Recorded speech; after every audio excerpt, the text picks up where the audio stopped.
సేవ చేసేవాళ్ళు, చేయాలనుకున్న వాళ్ళకి బాగా ఉపయోగపడుద్ది ఇది. విశ్వాసులైన వాళ్ళు ఎంతోమంది ఇప్పుడు లైవ్లో ఉండొచ్చు, ఇక్కడ కూర్చున్న వాళ్ళు విశ్వాసులు ఉండొచ్చు.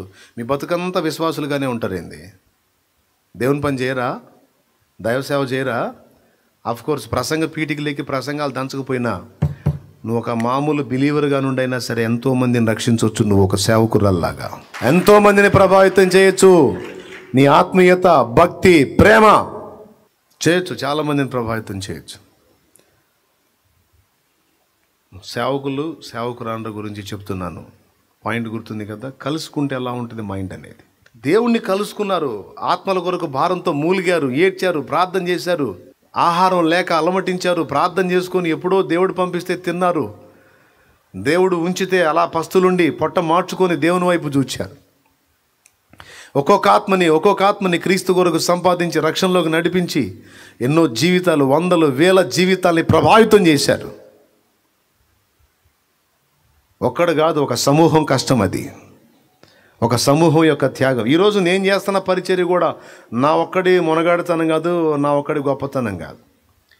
నాకంటే యథార్థమైన బుద్ధి కలిగి, మంచి మనసు కలిగి, శ్రేష్టమైన హృదయం కలిగి, నాకంటే అంకిత భావంతో, త్యాగపూరితమైన మనసుతో పరిచర్యలు నాకు సపోర్ట్గా నిలిచిన సుమారు 2000 మంది నా ఆత్మీయ బిడ్డల యొక్క పరిచారకత్వపు ప్రోద్బలంతో, ప్రోత్సాహంతో నేను ఇంత పని చేయగలిగాను.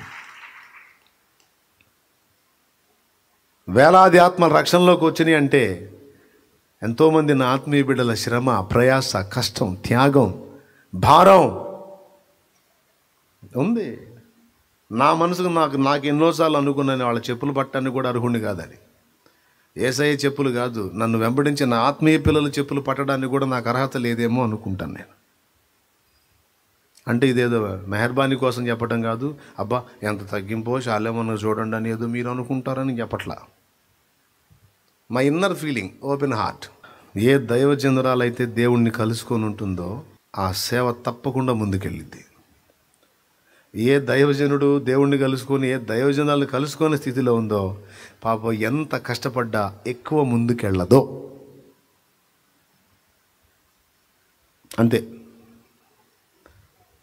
ఈరోజు మీరందరూ నాకు దేవుడు బంగారు తల్లుల్ని ఇచ్చాడు, ఆత్మల భారం కలిగిన తల్లుల్ని ఇచ్చాడు, సిస్టర్స్ని. చాలా దేవుని కృపలో చేశాం. ఇప్పుడు కొంత మిగిలిన సంఘాలతో పోల్చుకుంటే కొంత పని జరిగింది. అయినా వాళ్ళేం తక్కువ నేను అనట్లేదు. ఎవరికి ఇచ్చే కృప వాళ్ళకి ఇస్తాడు దేవుడు. ఎక్కువ మందిని రక్షించాలన్న మన ఆరాటం కొంతవరకు దేవుడు నెరవేర్చాడు. ఇంకా జరిగిస్తాడు నా దేవుడు, ఇంకా జరిగిస్తాడు. ఎక్కువ మందిని రక్షించాలన్నాను నేను. ఎక్కువ గ్యాదరింగ్ అని కానీ, ఎక్కువ కాంగ్రిగేషన్ అని కానీ, లేకపోతే ఇంకొక టైపు ఎక్కువ ఘనత అని కానీ నేను అనలా. అక్కర్లా, మనకి అక్కర్లా. నేను తరచుగా అంతకుముందు ఒక మాట మాట్లాడాను, మీకు గుర్తుందో లేదో. పరలోకం పోయాక కిరీటం పెడతాడు, పరలోకం పోయాక మనకు మహిమ ఇస్తాడు, సింహాసనం ఇస్తాడు, రాజదండం ఇస్తాడు అని, అక్కడ మనకి గొప్ప మహిమ ఉంటుంది అని ఏదో వాక్యంలో ఉంది కనుక చెబుతాను. కానీ నా మట్టుకు నా హృదయంలో ఉన్న ఇన్నర్ ఫీలింగ్ ఏంటంటే, మొన్న ఒక తల్లి నోటి నుంచి కూడా అదే మాట విన్నాను నేను. అది వాస్తవంగా ఎన్నోసార్లు నేను అనుకున్న మాట, నేను చెప్పాను కూడా ప్రసంగాల్లో. ఏమి ఇస్తాడో ఏమి ఈడో అనే కాదు, అవతల ఆత్మలు నశించిపోతున్నాయి. ఆయన ఇచ్చేది ఏం తర్వాత సంగతి. అగ్నిలో నుండి లాగినట్టు కొందరినైనా వాళ్ళని రక్షించగలిగినంత వరకు రక్షించేయాలా. జీవితం చిన్నదే, ఇదేం పెద్ద జీవితం కాదు, నిదానంగా చూసుకుందాం అనుకోవటానికి. జీవితం చిన్నది, ఆత్మను రక్షించడం దేవుని చిత్తం. కాబట్టి ప్రార్థించాలి, ప్రయాసపడాలి, ప్రేమ చూపాలి, త్యాగం చేయాలి, టైంని వినియోగించుకోవాలి, అవకాశాన్ని అందిపుచ్చుకోవాలి. ఎంతమందిని రక్షించగలిగే ఛాన్స్ ఉంటే అంతమందిని అగ్నిలో నుండి లాగినట్టు ఆత్మని రక్షించాలి. ఇక అక్కడ ఆయన కిరీటం పెడతాడా, మహిమ ఇస్తాడా, లేకపోతే ఎంత సింహాసనం ఇస్తాడు, ఎన్ని ఎకరాల పొలం ఇస్తాడు, లేకపోతే ఎన్ని బిల్డింగులు ఏమి ఇవ్వకపోయినా పర్వాలా. పౌలన్న అన్నాడు, నాకు ఆయన ఇచ్చే మహిమ కిరీటం ఉందన్న ఆ పౌలే. ఏమి ఇవ్వటం కాదు, ఆయన అవకాశం ఇస్తే వీళ్ళందరినీ రక్షిస్తానంటే నా సహోదరుల కోసం నేను అగ్నిగుండానికి పోవటానికి కూడా రెడీ అన్నాడు. దేహ సంబంధులైన నా సహోదరుల కోసం అగ్నిగుండానికి పోవటానికైనా నేను ఇష్టపడుతున్నా. అక్కడిచ్చే బహుమానం కిరీటం తర్వాత సంగతి. ఇక్కడ ఆత్మలు నాశనం అవుతున్నాయి. ముందు ఆత్మల్ని కాపాడాలి. ఎంతమందిని రక్షించే అవకాశం ఉంటే అంతమందిని రక్షించాలి. చేయగలిగినంత దేవుని కొరకు పనిచేసి నశించిపోతున్న జీవితాలను రక్షించడం అనే ప్రక్రియ మానక కొనసాగుతూనే ఉంటుంది. అది జరుగుతూనే ఉంటుంది. ఆ విషయంలో ఆసక్తి కలిగి భారం కలిగి పరిగెత్తాల్సిందే, ప్రయాసపడాల్సిందే. పరలోకం పోయాక కిరీటం ఇస్తాడా, బహుమానం ఇస్తాడా, లేకపోతే ఏమేమి ఇస్తానన్నాడు ఆ లెక్క చూసుకోవటం కాదు. ఇక్కడి నుంచి ఎప్పుడు తీస్తాడో మనల్ని తెలియదు కనుక ఈ ఊపిరి పోకమునిపే, ఈ జీవితం ముగిసిపోకముందే చేయగలిగినంత దైవ సేవ చేయాలి. రక్షించగలిగినన్ని ఆత్మలను రక్షించాలి. ఇక ఆయన ఇచ్చేది ఇవ్వండి తర్వాత సంగతి. ముందైతే మనం ప్రేమ కలిగి ఉన్నాం. మన గుండెల్లో దేవుని ప్రేమ ఉంది. ఆ ప్రేమ సాటి మనిషిని రక్షించమని బలవంతం చేస్తూ ఉంది. నశించిపోతున్న జీవితాన్ని కాపాడమని బలవంతం చేస్తూ ఉంది కనుక ఆగలేం. ఆ ప్రేమ లేని వాళ్ళు శుభ్రంగా తిని నిద్రపోతారు. భారం లేనివాళ్ళు, బాధ్యత లేనివాళ్ళు. భారం ఉండి బాధ్యత ఉండి నిజంగా దేవుణ్ణి కలుసుకున్న వ్యక్తులైతే తిండి తినలేరు, నిద్రపోలేరు. ఆత్మల ఘోష వారి చెవుల్లో మారుమ్రోగుతూ ఉంటుంది కనుక వారు ఆత్మల కొరకు భారంతో పరిగెత్తుతారు. జీవితాలను వెలిగించడం కోసం పరిగెత్తుతారు. 3 సార్లు పడిందంట ట్రైన్ దగ్గర అది కరపత్రాలు ఇస్తావు తల్లి. 3 సార్లు 4 సార్లు పడ్డానయ్యా అంది. 3 సార్లు పడ్డాను. ఎందుకమ్మా? ఆమె లేని మనిషి కాదు, సంపన్నురాలు. ఆహారానికి లేక కాదు, పువ్వుల్లో పెట్టి చూసుకునే బిడ్డలు ఉన్నారు. ఏం కొదువు లేదు. అయినా ఎందుకమ్మా అంత ప్రయాసపడుతున్నావు అంటే, ఇప్పటికే చాలా సమయం పోగొట్టుకున్నానయ్యా, ఇంకా ఉన్న సమయం కొంచెమే. ఈ కొంచెం సమయమైనా నేను నా ప్రభు కోసం కష్టపడాలి. నశించిపోతున్న జీవితాలని బ్రతికించడానికి, రక్షించడానికి, పాడైపోతున్న కుటుంబాలని కట్టడానికి ఏదన్నా వాడబడతానేమో అని కష్టపడుతున్నానయ్యా. నేను అందించే ఆ పేపర్లో ఉన్న నా యేసయ్య మాటలు 4 మాటలు ఒక అలవాట్లో, ఒక వ్యసనంలో, ఒక పాపంలో, ఒక చీకట్లో ఉన్నవాడు చదివి మారు మనసు పొంది నా ప్రభు రక్షణలోనికి వస్తే ఆ ఒక్కడు కాదయ్యా, ఆ కుటుంబమే రక్షించబడిద్దన్న భారంతో కష్టపడుతున్నానయ్యా. జక్కయ్య ఒక్కడు మారితే ఈ ఇంటికి రక్షణ వచ్చిందన్నాడు నా యేసయ్య. ఒక్క జీవితాన్ని మనం ప్రభావితం చేయగలిగితే ఆ ఒక్క జీవితం ఎన్ని జీవితాలను వెలిగిస్తుందో, ఎంతమందిని బ్రతికిస్తుందో. యేసయ్య ఏం కిరీటం ఇస్తాడు? ఇత్తడి తిత్తాడా, వెండి తిత్తాడా, బంగారం తిత్తాడా, సింహాసనం కొలతలేంటి? ఇది కాదు. ఆయన ఇవ్వకపోని నేను దేవుని ప్రేమ కలిగి ఉన్న నా గుండెల్లో ఆత్మలు నశించిపోతుంటే నేను ఎట్లా ప్రశాంతంగా ఉండేది? నేను ఎట్లా నిద్రపోయేది? నేను ఎట్లా తిని ప్రశాంతంగా ఉండేది? తపన, పరుగులాట. నా ప్రియమైన దేవుని బిడ్డలారా, సేవకురాలు సంగతి చెప్తున్నాను నేను. ఇలాంటి పరిస్థితుల్లో ఉంటారు. దేవుని కలుసుకున్నోళ్ళు దేవుని ప్రేమతో నిండి ఉంటారు, భక్తితో, ఆత్మీయతతో, ఆరాధనతో, ఆయన తన్మయత్వంలో ఉంటారు, ఆయన వశంలో ఉంటారు. వాళ్ళ ముఖాలు చూసినా దేవుని కళ కనపడుతూ ఉంటుంది. వాళ్ళ హృదయాలోచనలు, వారి నోటి మాట, వారిలో ఆ దైవిక ప్రేమ ఉప్పొంగుతూ ఉంటుంది. కొంతమందిని చూశాను, పేరుకే దైవ సేవకురు అనరు, కానీ దేవుణ్ణి కలుసుకున్న వారు కారు. వాళ్ళు దైవ సేవను కూడా ఒక లాభ సాధనం అనుకునే వ్యక్తులు కొంతమంది, కలుసుకోని వాళ్ళు. ఎంత దరిద్రం అంటే అంత దరిద్రం. భారం ఉండదు, బాధ్యత ఉండదు, ఆత్మల్ని పట్టించుకుందామన్న ఆరాటం ఉండదు, వాళ్ళ విషయం ఆలోచిద్దామన్న ఆరాటం ఉండదు, వాళ్ళ కోసం గోజాడదామన్న ఆరాటం ఉండదు, వాళ్ళని ఆత్మీయంగా బలపరిచి వాళ్ళను కూడా దేవుని పనిచేసేటువంటి పాత్రలుగా తీర్చిదిద్దుదాం అనే ఆరాటం ఉండదు.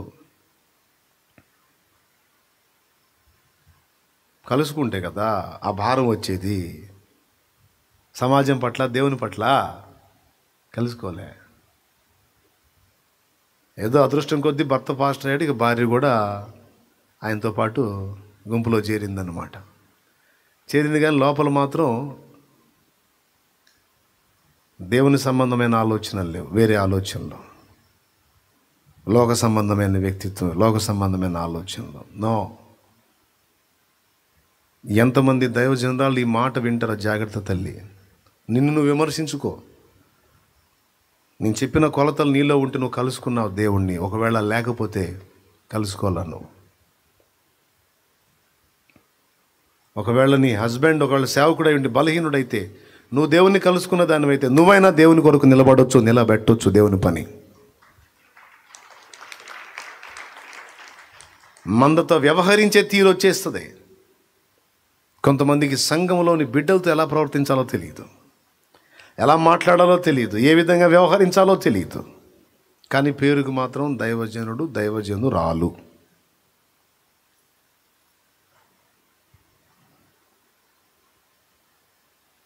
ఒకవేళ మీరు భవిష్యత్తులో దేవుని పనికి వస్తే దేవుడు మిమ్మల్ని నిలబెడతాడు, వాడుకుంటాడు తప్పకుండా. అలా ఆయన ఏర్పాటులో తీసుకుంటే సతీమణుల విషయంలో ముందుగానే కేర్ఫుల్గా ఉండాలి. అసలు ముందు వాళ్ళు దేవుణ్ణి కలుసుకున్నారో లేదో అబ్జర్వ్ చేయాలి.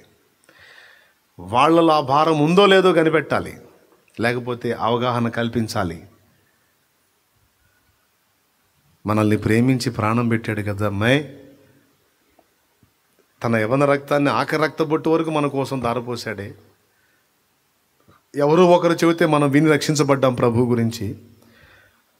ఇతరులు పెట్టింది మనం తిన్నాం, మరి మంది ఇతరులకు పెట్టొద్దా? పెట్టాలా లేదా? పెట్టాలి కదయ్యా. ఇతరుల కష్టపడి సేవ చేస్తే ఆ సేవా ఫలం మనం అనుభవించాం, మనం రక్షింపబడ్డాం. మరి మనం చేయాలా లేదా? చేయాలయ్యా.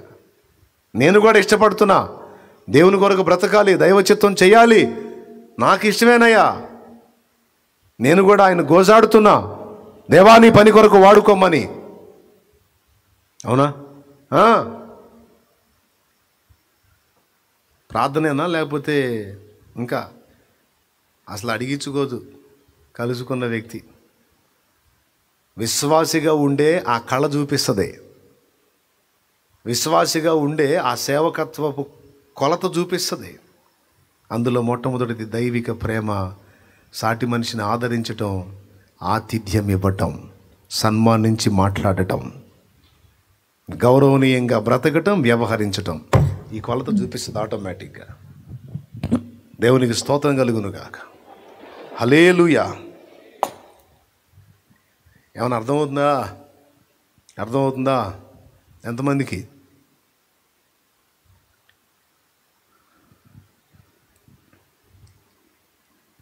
దయచేసి ఇది తీవ్రంగా తీసుకోండి.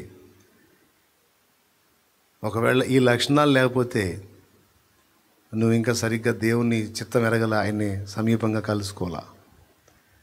దయచేసి యోధాలాగా ఉండకండి. పేరుకి యేసయ్య భక్తుడే, యేసుతో కూడా ఉన్నవాడే, యేసు శిష్యుడు. కానీ ధనం అంటే ఇష్టం, యేసు అంటే ద్వేషం. ఆ ద్వేషాన్ని బయటికి కనపడకుండా వేశాడు ఒక వేషం. ఆ వేషం అయింది చివరికి దోషం. అట్లా ఉండకండి. దైవజనులు నా ఆత్మీయ బిడ్డలైనా, లేకపోతే నన్ను ప్రేమించి ఫాలో అవుతున్నటువంటి నా చెల్లెళ్ళు, అక్కలు, అమ్మలు ఎవరైనా, సేవలో నీ పాత్ర చాలా కీలకం తల్లి. జాగ్రత్త పడు, సరి చేసుకో. నీ ఆత్మీయ బిడ్డలతో వ్యవహరించే తీరుతెన్నుల్లో జాగ్రత్త పడు, మార్చుకో. ఏమైనా లోపాలు ఉంటే సరిదిద్దుకో. లెక్క లేకుండా మాట్లాడతారు, తేలిగ్గా మాట్లాడతారు, విశ్వాసాన్ని కేటాయించి మాట్లాడతారు, భేదాలుగా మాట్లాడతారు, క్యాస్ట్ ఫీలింగ్ కనపరుస్తారు, కులగజ్జి చూపిస్తారండి. పురుషుల్లో చూశాను, స్త్రీలలో కూడా చూశాను. కులాన్నెత్తి తృణీకరిస్తారు. వీళ్ళు సేవకులు, సేవకురాళ్ళ. అది దేవుని మనసు, దైవ సేవ. ముందుకెళ్ళటం కాదు, మూతబడిద్ది పరిచర్య. అట్లాంటి రకాలు ఉన్న దగ్గర ముందుకెళ్ళదు సేవ, మూతబడిద్ది.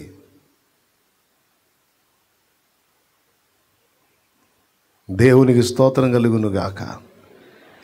కంటికి కనబడని యేసయ్య దైవజనుల్లోనూ దైవజనురాల్లోనూ తన్ను తాను వ్యక్తపరుచుకుంటాడు. ఆ వ్యక్తత మన బిడ్డలకు మనం చూపించాల. మనలో ఉన్న యేసు గట్టి కొట్టు గుర్తుండాల.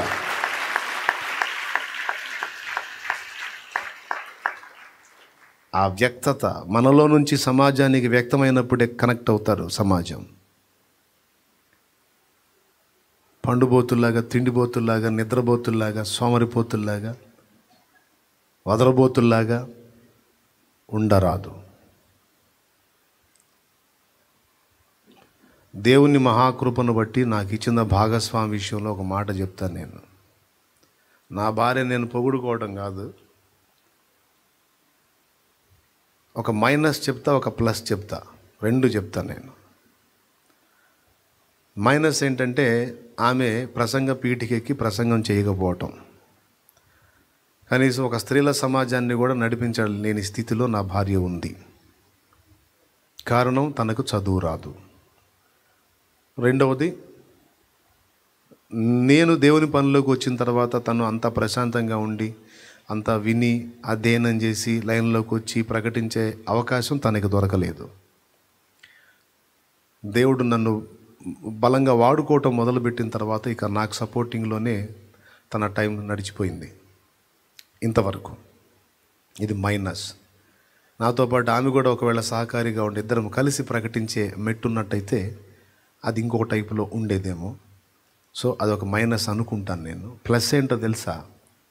దేవుని మహాకృపను బట్టి సేవలో అందరితో కలివిడిగా ఉండి అందరిని ఆకర్షించి అందరినీ అన్ని విధాల ఇది చేయటం అనేది హడావిడి చేయకపోయినా దరిద్రపు సమస్యలు మాత్రం నాకేం తేలా. అవసరమైతే ఓ మాట మాట్లాడిద్ది, లేకపోతే ఈ లోకానికి నాకు అసలు సంబంధమే లేదని ప్రశాంతంగా ఉంటుంది. పిచ్చి మాటలు మాట్లాడటం కానీ, విశ్వాసుల్ని తేలికగా వ్యవహరించడం కానీ, తృణీకరించడం కానీ, వాళ్ళ విషయంలో అమర్యాదగా ప్రవర్తించడం కానీ నో. దేవునికి స్తోత్రం, హల్లెలూయా. దేవుని కృపను బట్టి నాతో కూడా అవసరమైతే మాట్లాడేది, లేకపోతే లేదు. నాకు కూడా అట్టుంటేనే ఇష్టం. ఊరికే వాగుతుంటే చిరాకు నాకు కూడా. ఎంతవరకో అంతవరకే మాటలు. నాకు నాకు నా హృదయంలో ఒక మంచి గౌరవనీయమైన స్థానంలోనే ఉంది. సేవలో నాకు మాత్రం తలకాయ నొప్పుల దరిద్రం తెచ్చిపెట్టలా. ఆమెను ఒక మాటని, ఏమను ఒక మాటని, ఆయన ఒక మాటని ఊరికి వాగుతూ ఉంటారు కొంతమంది. నేను ఎవరితో మాట్లాడుతున్నాను, ఎలా మాట్లాడుతున్నాను ఏం తెలియదు, మాట్లాడేస్తారు. సంఘాలని పాడు చేస్తారు, చెడగొడతారు అన్నమాట. ఆ పరిస్థితి దేవుడి దయ వల్ల నా భార్య నాకు తేల. దేవునికి స్తోత్రం. మాట్లాడితే లాభమే కానీ అది అతి అయితే ఎగసాట్లు అవుతాయి. అందుకని నాకు ఎక్కువ లేదు తక్కువ లేదు, బ్యాలెన్స్గా ఉంది. నువ్వు అలాగే ఉండిపో, చేసేదేముంది. నేను వచ్చి ప్రకటిస్తానంటే నేను ఆపింది లేదు. అయ్యా నేను ప్రకటించను, నీకు చేయాల్సిన ఉపచారం చేస్తాను, నువ్వు జాగ్రత్తగా ముందుకు సాగు, నీకు నేను సపోర్టివ్గా ఉంటాను. థ్యాంక్ యూ, పర్వాలేదు, నీకున్న స్థాయిలో నువ్వు చెయ్యి. స్టార్టింగ్లోనే చెప్పాను, విశ్వాసులతో చాలా జాగ్రత్తగా మసలుకోవాలి. ఎక్కడ నోరు జారి ఒక పొరపాటు మాట మాట్లాడితే ఆ ఒక మాటను చిలువలు పలువులుగా చేసి వ్యాపింపజేస్తారు. ఎట్లా పడితే అట్లా అయిపోతుంది. కనుక ఎవరు వచ్చినా పలకరించినా చేయగలిగితే ప్రేమగా చేర్చుకున్నంత ఆతిథ్యం చేయి. మంచిగా పలకరించు, ఒక చిరునవ్వు. ఎంతో వేదనలో వస్తారు. మనమే తుమ్మల్లో పొద్దుపడినట్టు మొఖాలు పెడితే వాళ్ళకి ఇంకా కృంగుబాటు వచ్చింది. మనకుండే బాధలు మనకుంటాయి, మనకుండే సమస్యలు మనకుంటాయి. అంత మాత్రం మనం ఏడుపు కొట్టి మొఖాలు మా వందనాలు బాగున్నావు రామరా అంటే అటు నుంచి అటే పోతారు. వందనాలు నువ్వే దగ్గర అట్లా ఉన్నట్టున్నా.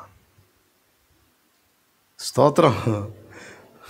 మనకుండే బాధలు మనకుండని అన్నీ ఏసై చూసుకుంటాడు. కానీ బిడ్డలు కృంగిపోయి వస్తారు, కలతతో వస్తారు, ఆదరణ లేక వస్తారు, ఆకలితో వస్తారు, చచ్చిపోదామన్న వేదనలో వస్తారు. స్తోత్రం. కన్నీళ్ళతో అమ్మా ఇది పరిస్థితి అంటే, ఇదిగో నీకు ఇస్తున్నా, హెల్ప్ చేయి. చెయ్యగలిగిన స్థితిలో ఎంతవరకు చేయగలం అంతవరకు బిడ్డలను ఆదుకో. నేనున్నా లేకపోయినా ఇంటి ముందుకు వచ్చిన వ్యక్తిని లేదు అని పంపితే ఒప్పుకోను, ఇదిగో అని ఆమెకు చేయాల్సిన ఆమెకి ఇచ్చి ఆమె చేత జరిగించాల్సిన దేవుని ప్రేమ మర్యాద జరిగించడానికి దేవుడు కృపనిచ్చాడు. నేను ఉండను అన్నా అనుకుంటా పరిగెత్తా వస్తారు నా బిడ్డలు. నేను లేకపోయినా నువ్వు ఉంటావు గనుక నేను బయటికి సేవకి వెళ్ళిన బిడ్డల విషయంలో కేర్ఫుల్గా ఉండి, ఇదిగో ఆపత్కాలంలో వస్తే ఆదుకో అని ఆమెకి ఇచ్చేది ఆమె చేతిలో పెట్టి, దేవుని దయ వల్ల చాలా వరకు చాలామందికి ఆమె ఎంతో, ఇప్పుడు చాలామంది పరిచారకుల హృదయాల్లో దేవుని కృపను బట్టి మంచి స్థానం అనుకుంది. తను ఆపదలో వస్తే తనకున్న దానిలో తోడ్పాటు అందించగలుగుతుంది. స్త్రీలు వస్తారు, ఆమెను కలుసుకుంటారు, మాట్లాడతారు, చిన్న చిన్నగా చాలు నాకు చాలు, ఇంకా ఎక్కువ ఇబ్బంది పెట్టకుండా దేవునితో నిండిపోతారు.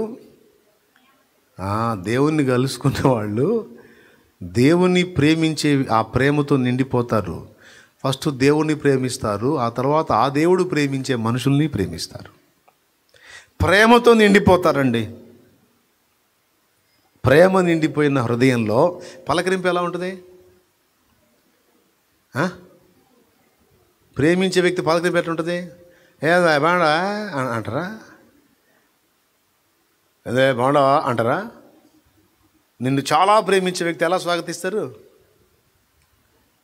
నువ్వు కనపడితేనే వాళ్ళ ముఖంలో ఎంతో వెలుగు వస్తుంది. ప్రేమతో నిండిన హృదయాల్లో ఆ స్పందన మనకు కనపడింది. అలా నిండాలి బిడ్డను. అన్యజనులకు సైతం అదే ఆశ్చర్యాన్ని కలిగించాలి.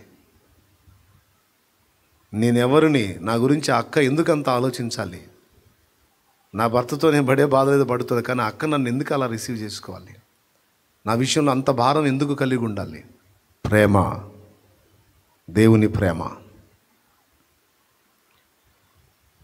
అన్న నా విషయంలో ఎందుకు అంత దృష్టి పెట్టాలి, అంత శ్రద్ధ ఎందుకు నిలపాలి? అన్నకు పాపం ఎందుకు అంత బాధ? నా కోసం అంత అల్లాడిపోయాడేంటి? నేను కనపడితే అంత ఆనందపడ్డాడేంటి? నేను కనపడితే అంత సంతోషించింది ఏందక్క?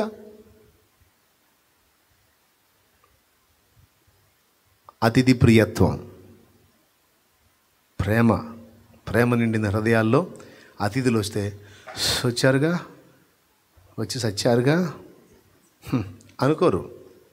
ఆహా వచ్చారు, దేవునికి స్తోత్రం, వీళ్ళకి ఇప్పుడు నేను ప్రేమ చూపే అవకాశం వచ్చింది, దేవునికి స్తోత్రం, నాకున్నంతలో ఇప్పుడు నేను వీళ్ళని ప్రేమించాలి, నాకుంది ఆశ, నా హృదయంలో ఆరాటం ఉంటుంది. ఎవరు వచ్చినా నేను ఎంత ప్రేమ చూపగలను, వీళ్ళకి ఏ విధంగా ప్రేమ చూపగలను అనేదే వెతుక్కుంటాను నేను. షో లేదు, నిజంగానే ప్రేమిస్తా. నాకు ఆ మనసును నా దేవుడు ఇచ్చాడు. అది నా గొప్పతనం కాదు, పరిశుద్ధాత్మ ద్వారా క్రీస్తు ప్రేమ మన హృదయములలో కుమ్మరింపబడింది. పాస్టర్ గారు ఒక్క స్పూన్ కూడా బతకట్లేదు పాస్టర్ గారు. సత్రం అనుకో ఇస్తారు మన ఇల్లు. దేవునికి స్తోత్రం, హల్లెలూయా. ఏంటి సత్రం అనుకో. పోనీ ఎవరు తీసుకెళ్ళారు? మన బిడ్డలేగా. నేనేమన్నాను? అదే తీసుకెళ్ళి స్పూన్లు కాదు, పెద్ద గంటలు కూడా ఇచ్చాయి, తెప్పాడు మన బిడ్డలేగా. ఒక అమ్మా నాన్న ప్లేస్లోకి వెళ్ళాలి దైవజనురాళ్ళు. ఏ ప్లేస్లోకి వెళ్ళాలి? ఒకవేళ ఒక విశ్వాసిగా ఉన్నా సరే, నీ చుట్టూ ఉన్నటువంటి సమాజానికి నువ్వు ఒక అమ్మవే కావాలి. నువ్వు ఒక తండ్రిలాగానే వ్యవహరించాలి, ఒక పెద్దన్నలాగానే అయిపోవాలి నువ్వు తమ్ముడా. ఏందనుకున్నా మరి ఏసై బిడ్డ అంటే? శుభ్రంగా మనం రోజుకు 3 సార్లు తిని పొద్దున ఒకసారి సాయంత్రం ఒకసారి వెళ్ళాట అనుకున్నా. బాపట్ల సైడు అటు చీరాల సైడు ఒక తల్లి స్టోరీ, ఇది రియల్ స్టోరీయే.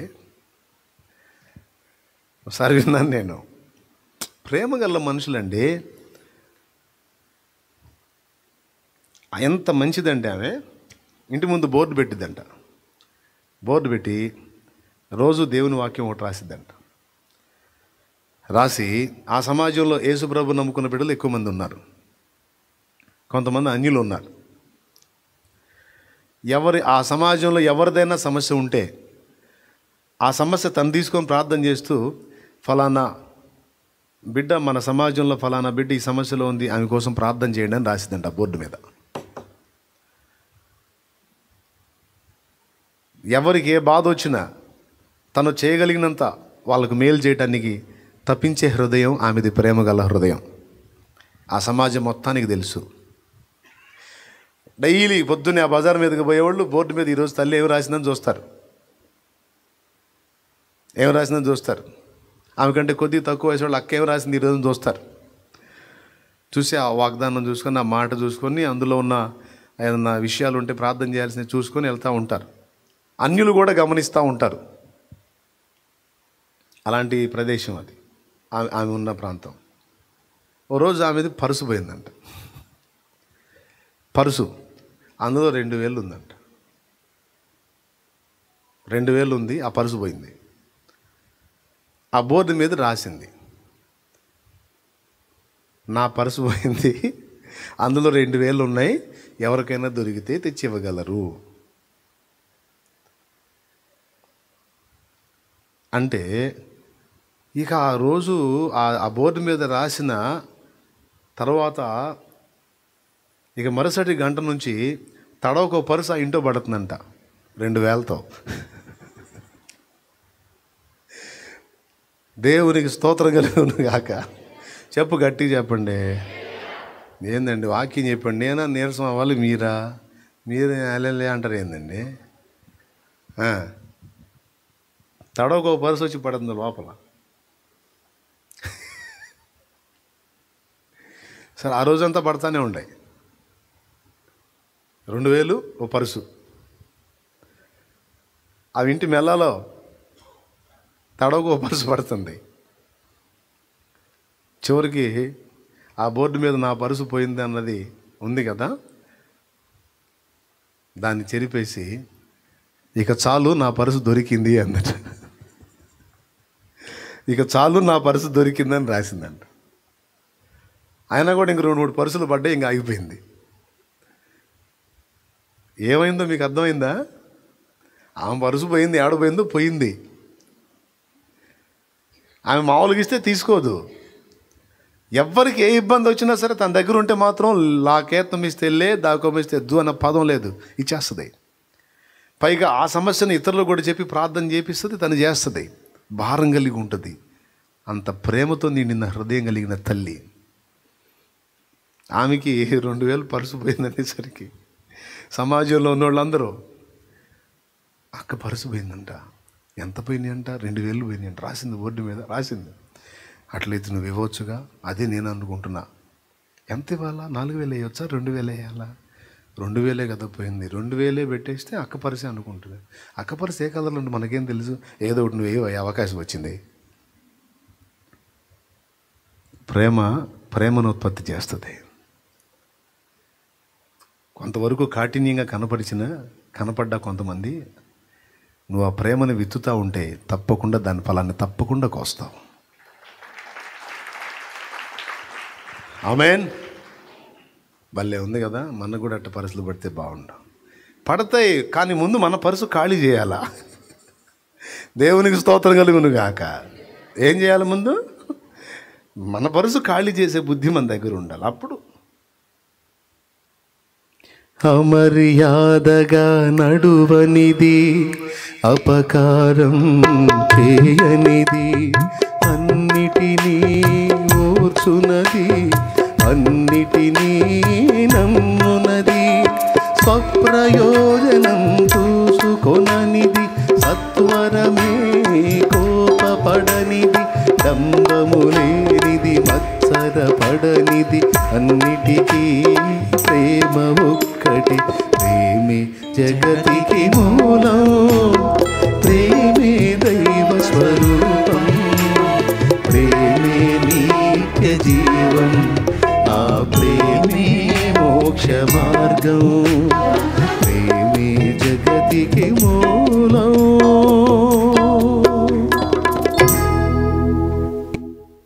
Praise the Lord. జీవితానికి సరిపోయే పాఠం ప్రేమ. ఊపిరి పోయిన నాడు టెంట్ వేసి బాడీని బల్ల మీద బొబ్బో పెడితే పరుగున 10 మంది వచ్చి కన్నీరు గార్చి అయ్యో అని ఏడ్చే జీవితం ఉండాలి. అది లైఫ్. సచ్చిందా పనిలే, ఎందుకు సచ్చాడా పనిలే అట్టంటోడు ఎందుకు, అది కాదు. పరిగెత్తాలంతే. ఎవరు పరిగెత్తుతారు? ఆ దేవుని ప్రేమ నీళ్ళు రుచి చూసిన వాళ్ళు పరిగెత్తుతారు. మనం ఎంత తిన్నాం ఎంత చేసాం కాదు, దేవుని కొరకు దేవుని బిడ్డల కొరకు ఎంత ఫలించామన్నది ముఖ్యం. కాబట్టి జక్కయ్యలో ఈ మార్పు చూశాను. మొట్టమొదటిది ఏంటంటే యేసును కలుసుకున్న అతనిలో లోకము లోకాశల పట్ల ద్వేషం స్టార్ట్ అయింది.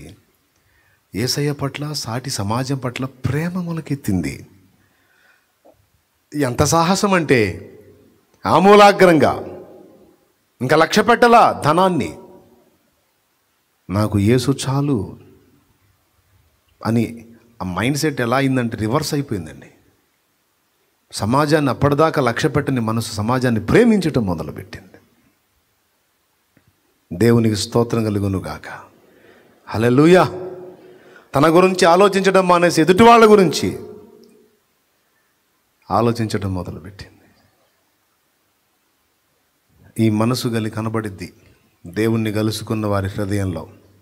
Praise the Lord. హల్లెలూయా.